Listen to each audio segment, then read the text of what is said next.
Réouverture de la maison Schengen en République démocratique du Congo, sanction des personnalités américaines, influence de la coalition Lamuka sur le pouvoir de Félix Tshisekedi. Mesdames et messieurs, bonjour, bienvenue dans Entre les lignes. Aujourd'hui, nous recevons pour vous Norbert Yamba Yamba, un cacique du pouvoir et proche de Félix Tshisekedi, actuel président de la République. À qui je dis bonjour.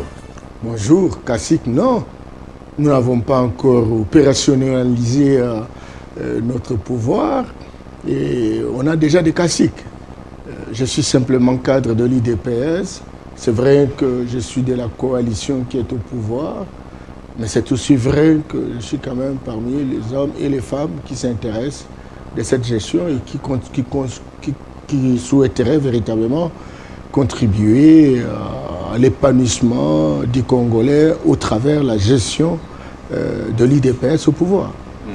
Sans plus tarder, j'ai parlé dans mon introduction de la réouverture de la maison Schengen. Vous avez suivi hier la signature de l'accord entre, d'une part, l'Union européenne, d'autre part, Kinshasa. Qu'est-ce que cela traduit?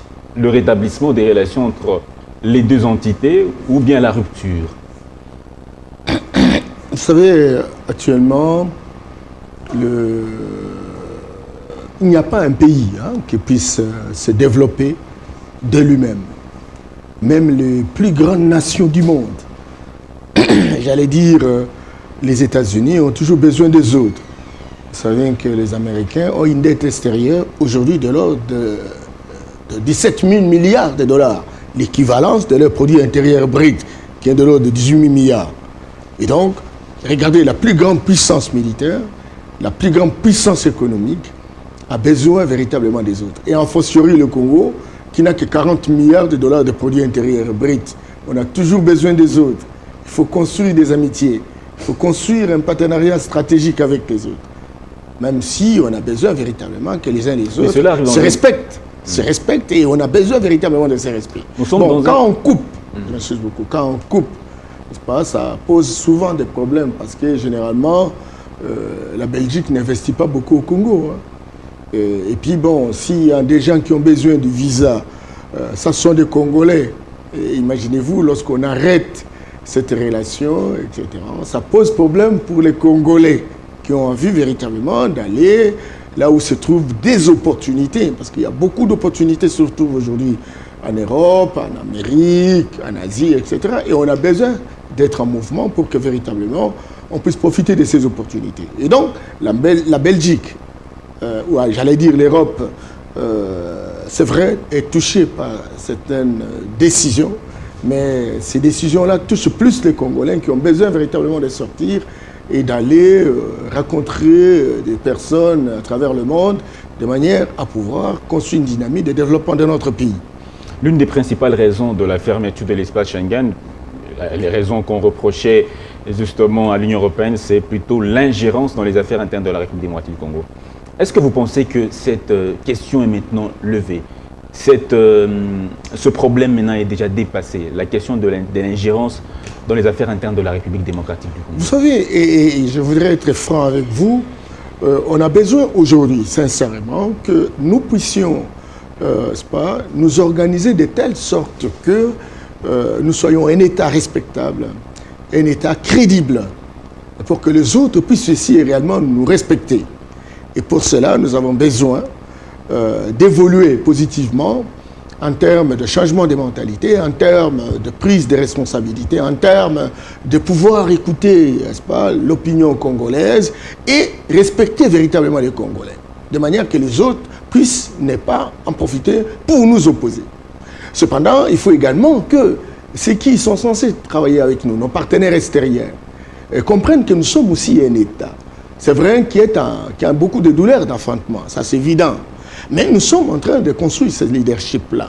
Il va falloir qu'au même moment que nous avons besoin de changer nos comportements, de changer nos attitudes, de changer notre état d'esprit, qu'aussi de leur côté, qu'ils puissent aussi évoluer dans ces changements-là, pour comprendre que nous ne sommes plus des bébés sous biberon, nous sommes un État, et qu'en tout état de cause, nous avons besoin véritablement que nos partenaires, je me souviens beaucoup, que nos partenaires nous respectent aussi. Cette évolution graduelle, progressive, est très importante dans le cadre des interactions de nos relations. C'est très important.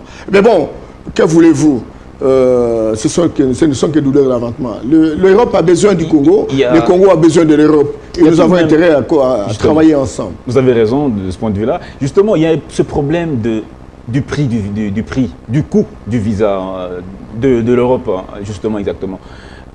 Aujourd'hui, le visa de l'Europe, c'est parmi les visas les plus chers en République démocratique du Congo.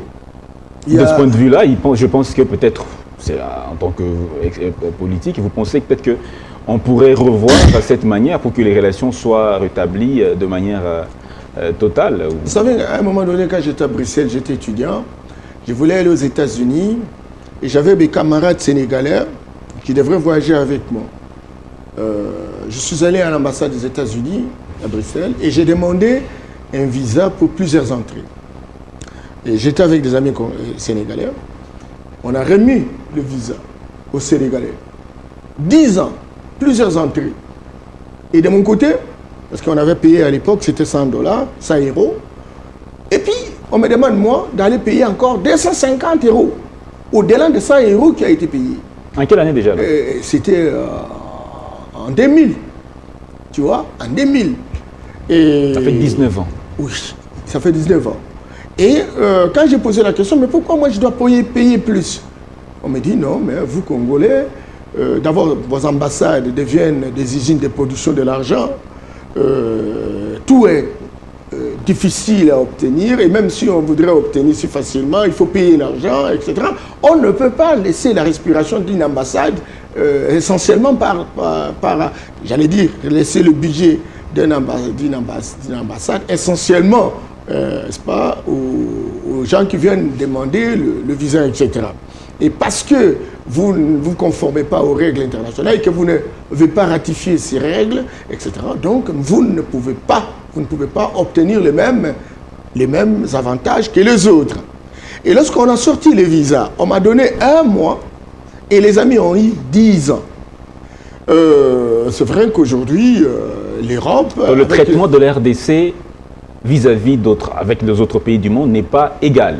Non, c'est pas égal, c'est simplement parce que la RDC a été en dehors des normes. Aujourd'hui, je crois que la tendance, c'est de rentrer dans les normes, se comporter comme un État responsable, de cette manière-là qu'on puisse véritablement nous respecter. On ne doit pas de temps en temps brandir la souveraineté, oubliant que nous avons vendu une partie de notre souveraineté en acceptant véritablement d'être dans les institutions internationales. Lorsqu'on y adhère et qu'il y a un certain nombre de dispositifs pour lesquels nous devons respecter, et donc nous n'en sommes plus souverainistes comme on est en train de le dire, on est censé véritablement respecter ces règles-là. Mais bon, si on les respecte et si on se comporte vis-à-vis de son peuple comme étant véritablement un bon parent, un bon père de famille, je pense qu'au vu de tout cela, les gens vont nous respecter. Mais bon, si vous dites je suis souverainiste, entre-temps vous ne respectez pas votre peuple, vous ne respectez pas vos populations, ils sont dans la souffrance la plus absolue. L'RDC, c'est le constat, l'RDC n'est pas respectée à travers le monde, par d'autres États. C'est un problème récurrent. Vous avez parlé de l'an 2000, ça fait 19 ans aujourd'hui. La même chose se répète, se reproduit. À Brazzaville, on a chassé récemment les Congolais. Plutôt en Angola, tout récemment, on a encore chassé. Finalement, c'est quoi le problème? Le problème, c'est qu'on s'est un peu comporté comme un État voyou. Et puis personne ne peut nous respecter. Regarde, vous êtes un parent, vous touchez de l'argent. Et on sait véritablement que vous avez des moyens. Et on voit vos enfants aller chercher à manger ailleurs. Simplement parce que le papa n'a pas donné l'argent à maman pour préparer. Et alors dis-moi, les voisins vont vous considérer, vous les enfants, lorsqu'on sait véritablement que vous avez des parents qui sont riches, etc., et les enfants deviennent des chégués, c'est un peu la situation que nous avons connue. Une situation qui véritablement est court-termiste. Parce qu'il y a moyen véritablement de changer cela. Et je crois qu'aujourd'hui, avec la session de Félix à la tête de la République, on fera en sorte qu'on puisse faire attention naturellement à ces choses-là pour qu'on sache que, oui, nous avons par exemple les cobalt aujourd'hui, 60% de la production mondiale. Et le cobalt, à un moment donné, ça a été jusqu'à 130 000 $ la tonne. On est allé à plus d'1,3 million. Et pourquoi la situation du budget n'a pas changé? Pourquoi pas la situation du Congolais n'a pas changé? Et les autres tous regardent. Ils viennent, ils savent comment ils négocient les marchés. On voit comment les multinationales se mobilisent. On voit comment les gens demandent des commissions. Ils deviennent véritablement des courtiers. Qui cet homme qui connaît que vous êtes en train de tromper votre peuple pourra réellement respecter votre peuple? Restons sur les relations État-État, État-institution. Parlons particulièrement des sanctions américaines vis-à-vis de certaines personnalités congolaises. On a appris le président de la CENI, son vice-président et d'autres personnalités de la RDC sont sanctionnés par les États-Unis d'Amérique. De ce point de vue-là, est-ce que ce n'est pas une violation, je dirais, du droit international? Bon, je ne suis pas spécialiste en relations internationales. Ce que je sais, c'est que vous avez, à un moment donné, le Congo a pris de manière souveraine une décision pour le déplacement d'un nombre, par exemple, de l'avion, comment on dit, SNL Bruxelles, LI, quelque chose comme ça. Eh bien, écoute, c'était une décision souveraine. Lorsque on est aux États-Unis, c'est un pays. Et puis bon, il dit que des 3-4 têtes ne lui plaint pas. Eh bien, il fait comment? Il prend ses décisions. Ça, ce sont ses décisions internes. Ça, ce sont des décisions internes. C'est vrai que c'est pas normal lorsqu'on a, par exemple, des dirigeants de Doit-on faire appliquer la réciprocité? C'est possible, non? Du point de vue de la forme, la RDC aussi peut sanctionner. Il faut faire l'analyse coût-bénéfice et risque de chaque décision qui relève de la réciprocité. Si vous prenez une décision en termes de réciprocité et qui véritablement aura, n'est-ce pas, un impact négatif sur vos concitoyens, à quoi sert de prendre une telle décision? Je crois qu'il faut prendre une autre échelle, chercher une autre solution, essayer véritablement de discuter avec ces gens et leur dire, mais savoir les tenants et les aboutissants et conseiller à ce que les choses se fassent autrement.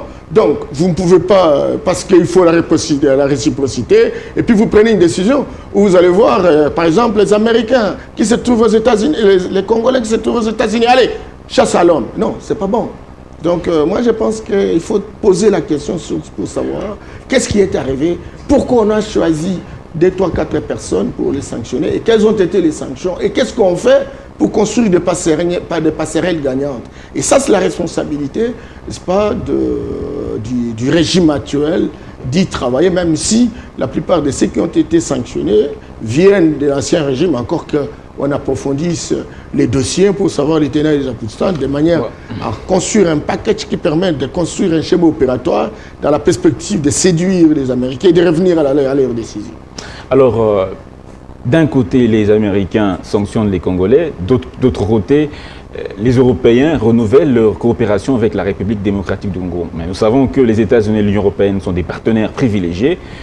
D'un ce point de vue-là, certains opèrent sous son champ d'intérêt particulièrement. Il y a une évolution positive dans les cas des relations entre les États-Unis et l'Europe. Vous savez combien la relation sur le plan du commerce international aujourd'hui, ça pose des problèmes. Les Américains sont dans une approche protectionniste et les Européens souhaitent bien entendu qu'ils continuent avec les Américains qui constituent les partenaires stratégiques. Il me semble que des discussions se font autour de ces questions-là et donc ne vous étonnez pas qu'il y ait des décisions qui se prennent de manière autonome entre les différentes entités. Les Américains peuvent avoir leur agenda, les Européens aussi ont leur agenda. À un moment donné, on a senti même des secousses. Donc, si les Américains ont pris décision, c'est vrai que ce sont des décisions qui sont liées, n'est-ce pas, à l'ère politique actuelle de protectionnisme, etc. Du nationalisme. Tandis que les Européens, ils ont aussi leur agenda. Et vous savez, les Américains ont toujours demandé aux Européens de travailler pour soutenir leurs intérêts, parce que les États-Unis ont toujours soutenu les partenaires européens. Je vous ai posé une question sur les droits internationaux que vous avez dit que vous n'êtes pas... Je ne suis pas spécialiste sur cette question. Vous n'êtes pas spécialiste sur cette question, vous ne pouvez pas vous prononcer. La culture générale vous pousse à émettre une réflexion. Bien entendu. Revenons un peu au pays. Bientôt la formation d'un nouveau gouvernement. Plusieurs ministères, plusieurs têtes. Dans le FCC, certainement il y aura quelques-uns. Chez vous, le cash, bien sûr. Quelle personnalité à quel poste, précisément? Le pays est en train de traverser une zone de turbulence. Le pays a été dans une situation de déliquescence totale. Il a besoin d'être ressoudé, il a besoin d'être rétabli, il a besoin d'être restauré. Et là, il faut qu'il y ait des médecins professionnels. N'envoyez pas n'importe qui, ni tant n'importe quoi, et n'importe comment, pour aller soigner. Il risque de planifier la mort. J'allais dire qu'il faut éviter véritablement d'avoir des stagiaires dans une salle d'urgence.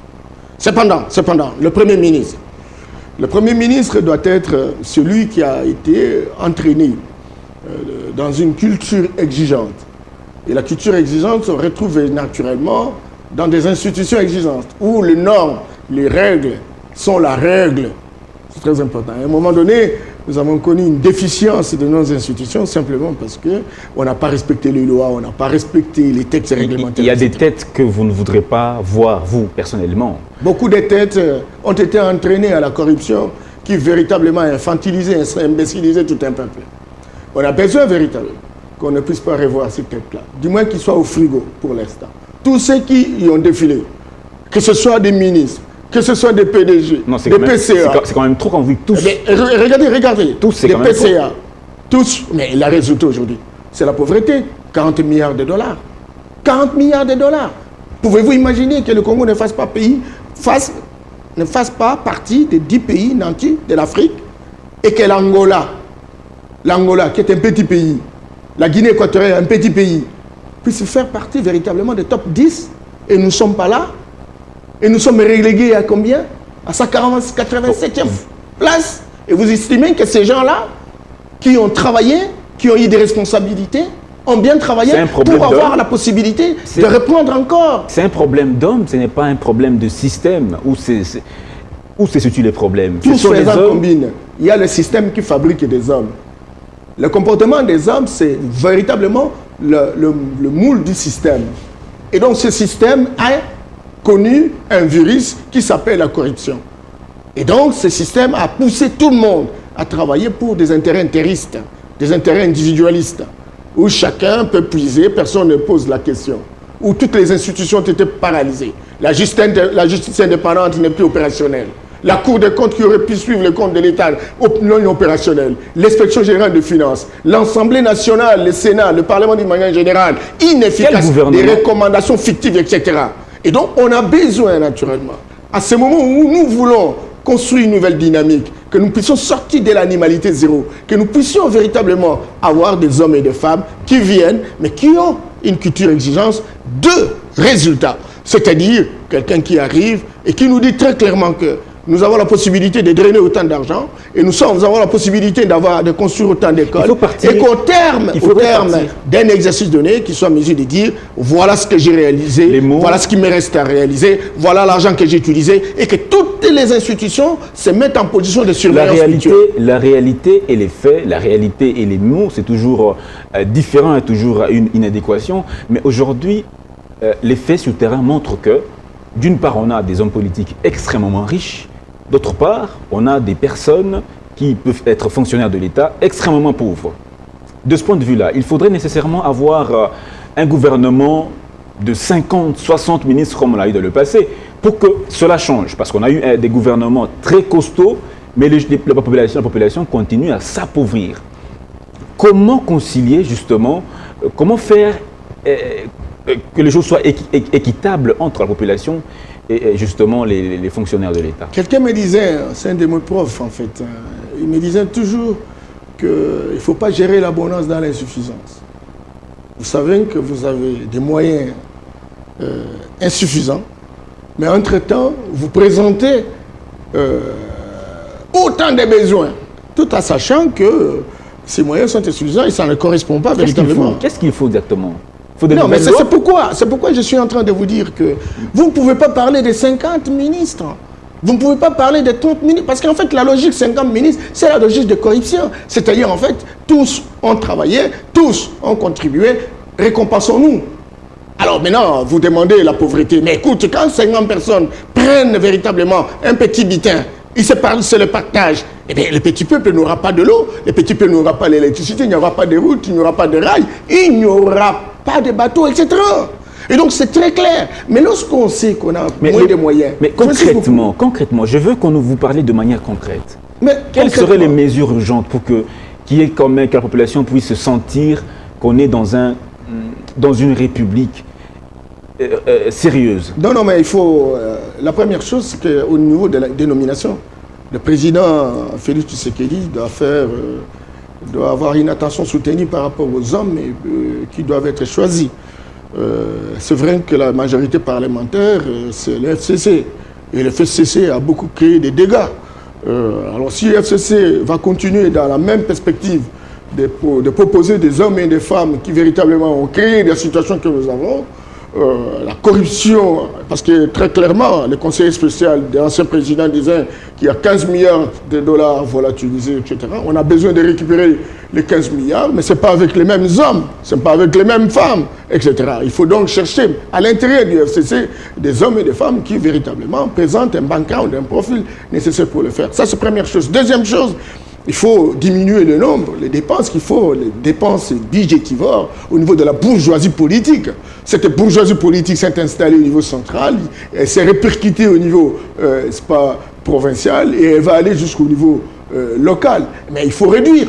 Pourquoi allons-nous avoir 50 ministres, 40 ministres, 30 ministres dans une situation où on a moins d'argent? Quand est-ce qu'on aura l'argent pour arranger les routes, offrir l'électricité, etc. Donc, ça, ces décisions-là, en termes de réduction des nombres de ministres, va beaucoup véritablement impacter et on saura véritablement le leadership du président Félix autour de cela. Et donc, troisièmement, c'est le mécanisme de surveillance mutuelle qui doit être mis en place. Parce qu'aujourd'hui, vous savez, les gens sont comme un poisson dans l'eau. Ils prennent ce qu'ils prennent. Il faudrait quand même qu'à un moment donné, qu'il y ait une commission qui travaille pour savoir qui a fait quoi, comment il est arrivé, etc. Ça, c'est très important. Alors, quel plan, à part ce que vous venez de dire, quel plan pour justement juguler tout cela? Quel plan à court, moyen, long terme pour que... En court, moyen, long terme, il faut véritablement renforcer la justice. Le budget de la République autour de la justice est de 0,6%, si je m'abuse.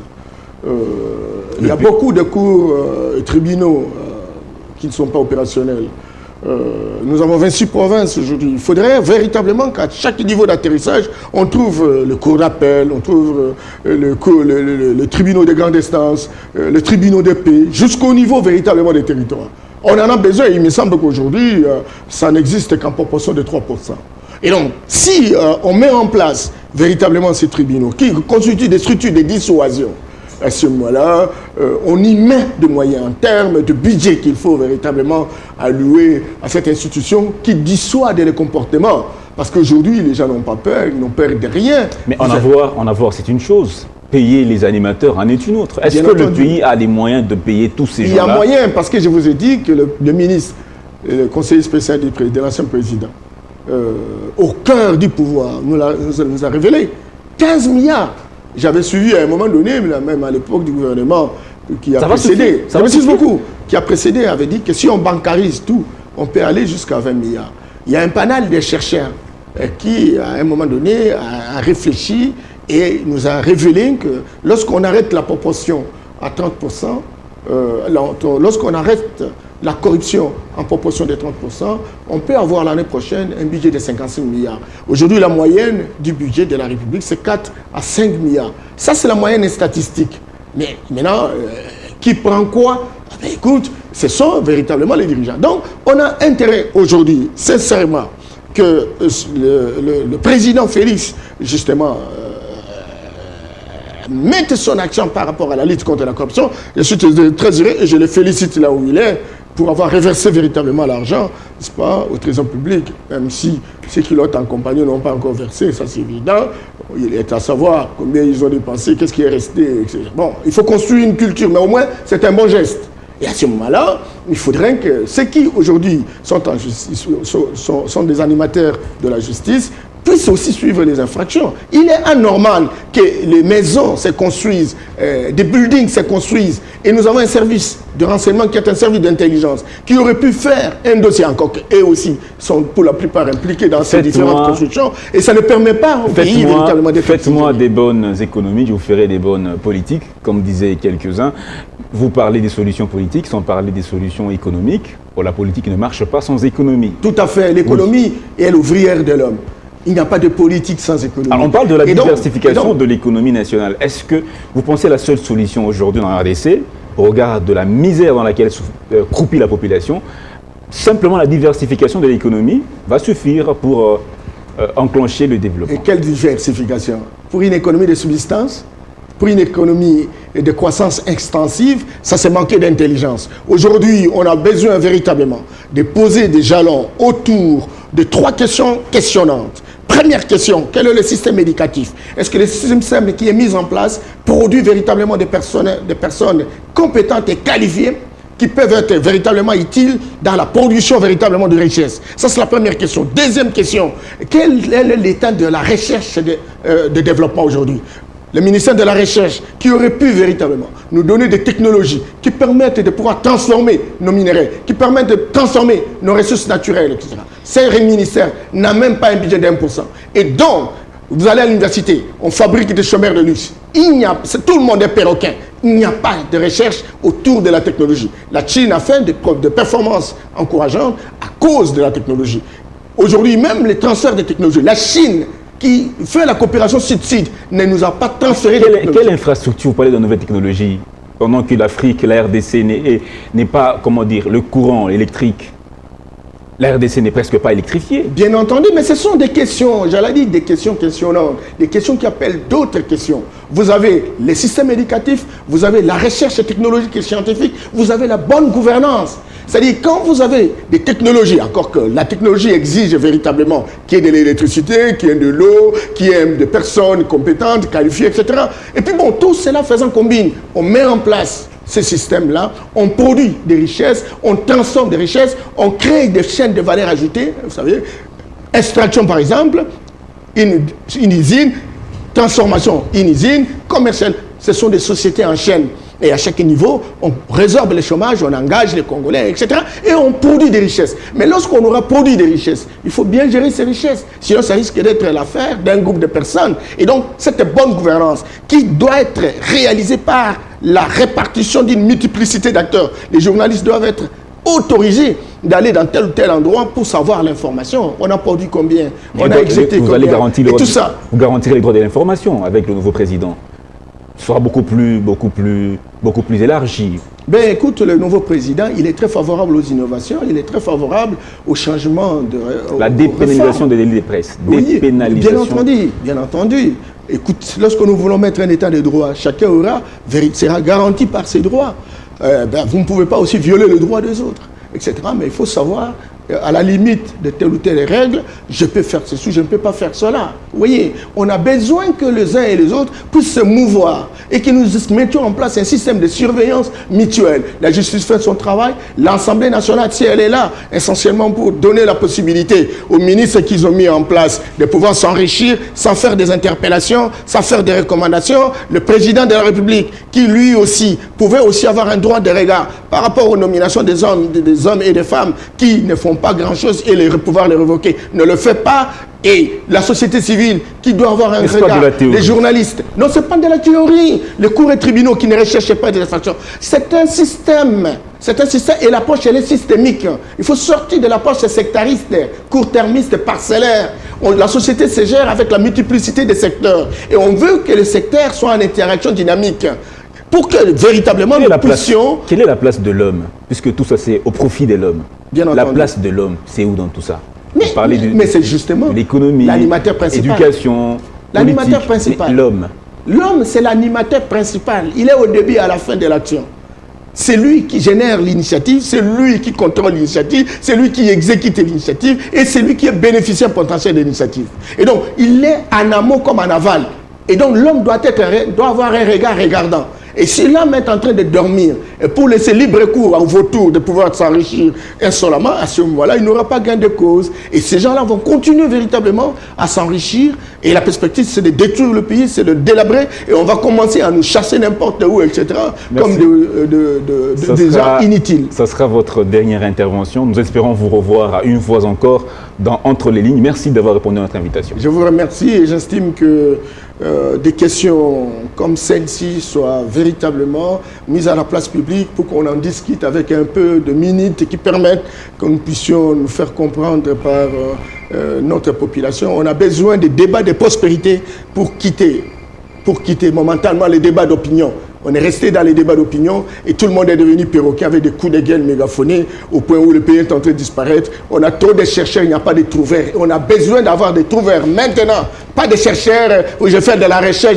On attend et puis ça ne vient pas. On a besoin de trouvères, des gens qui ont des formules, des gens qui ont des offres, des gens qui ont des alternatives. Et ça, c'est possible parce qu'il y a des Congolais compétents pour ça. Merci beaucoup d'avoir répondu à notre invitation. Il y a beaucoup de chercheurs, mais il y a peu de trouvères. Mesdames et messieurs, vous avez retenu donc cette émission Entre les lignes, que nous avons parlé de plusieurs opportunités de création d'emplois et notamment des relations diplomatiques de la RDC avec d'autres pays, notamment les institutions comme l'Union africaine, l'Union européenne et les États-Unis d'Amérique. Mesdames et messieurs, on se retrouve à l'occasion prochaine avec une nouvelle émission, un nouveau sujet, avec un nouvel invité. Entre-temps, je vous dis au revoir.